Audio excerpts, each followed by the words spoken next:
um teste foi dado para Adão e Eva para que pudessem ser admitidos na família celestial e viver para sempre. Mas eles falharam, ouvindo a voz da serpente ao invés da voz de Deus, trazendo para o nosso meio. Nós somos Adão e Eva todos os dias, pois falhamos e pecamos a todo momento. Somos descendentes, sim, do primeiro casal. Herdamos essa herança do pecado, mas eles tinham a oportunidade de ser santo para sempre. Mas Deus não desistiu do seu propósito de tornar essa terra santa e o povo santo. Um dia viveremos para sempre, longe da dor, do sofrimento e do pecado, o causador de tudo isso. Satanás e seus anjos serão destruídos e a terra transformada. E logo transformará em um paraíso onde o propósito de Deus, como era no início, assim será no fim. Viveremos ao lado do Senhor e todos aqueles que o aceitaram para sempre. Glória, glória ao Deus eterno. Imortal, invisível, mas real, a Ele ministramos o louvor. Reflita na voz do pastor Arilton Oliveira. Se possível, compartilhe, pois para muitos somos a única Bíblia na sua vida. Neste primeiro Deus, primeiro alimento espiritual. Vamos dar mensagem.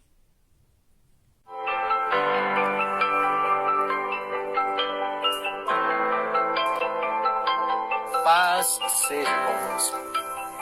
É sempre bom cumprimentar você em mais um dia e termos a oportunidade de estudarmos um pouquinho mais da Palavra de Deus. Todas as vezes que a gente para abrir a Bíblia, para ler que seja um único verso, o Senhor fala com todos nós. Por isso, não perca a chance de hoje ouvir mais uma vez a voz do Senhor. E Ele quer falar com você. Ele vai falar com você mais uma vez através do texto sagrado.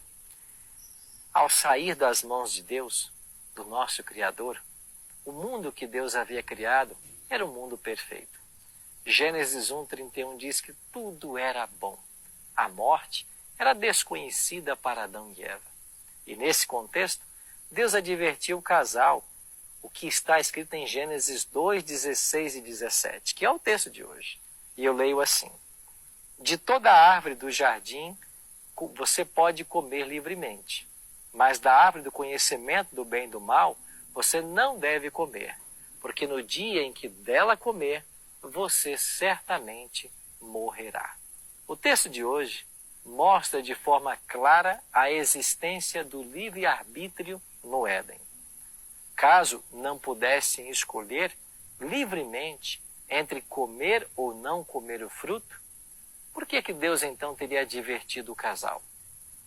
Algum tempo depois dessa advertência divina, Satanás assumiu a forma de uma serpente e também entrou no Éden. E lá no jardim, ele se aproxima de Eva e começa a tentá-la para que ela comesse o fruto. Da perspectiva da lógica humana, o argumento da serpente soou muito mais convincente do que a palavra de Deus.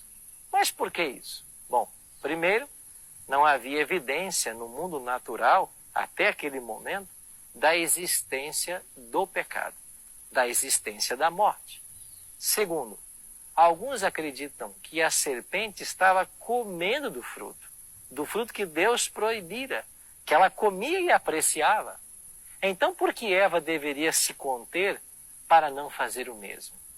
A ordem de Deus parecia ser restritiva demais e sem sentido. Infelizmente, ao decidir entre as duas declarações conflitantes, a de Deus e de Satanás, Eva ignorou 3 princípios básicos. Primeiro, a razão humana nem é sempre a maneira mais segura para se avaliar questões espirituais. Segundo, a palavra de Deus pode parecer ilógica e sem sentido para nós, mas é sempre correta e confiável. E terceiro, há coisas que não são más nem erradas em si mesmas, mas Deus as escolheu como testes de obediência. É por isso que nós devemos estar cientes de que a experiência de Eva não é um caso único. Todos os dias nós precisamos decidir entre a palavra de Deus, que pode até ser impopular, e os apelos sedutores de nossa cultura. Mas não se esqueça, nossas escolhas sempre terão consequências eternas. Por isso, ao longo desse dia, faça as escolhas certas. Ouça a voz de Deus. Ouça os conselhos de sua palavra e certamente você estará seguro. Vamos orar? Pai querido, muito obrigado, Senhor, pela oportunidade de ouvir os teus conselhos. Dessa história de Eva que é uma advertência para nós. Que nós possamos hoje colocar a nossa vida aos teus cuidados. Cuida de nós nesse dia. Oramos em nome de Jesus. Amém.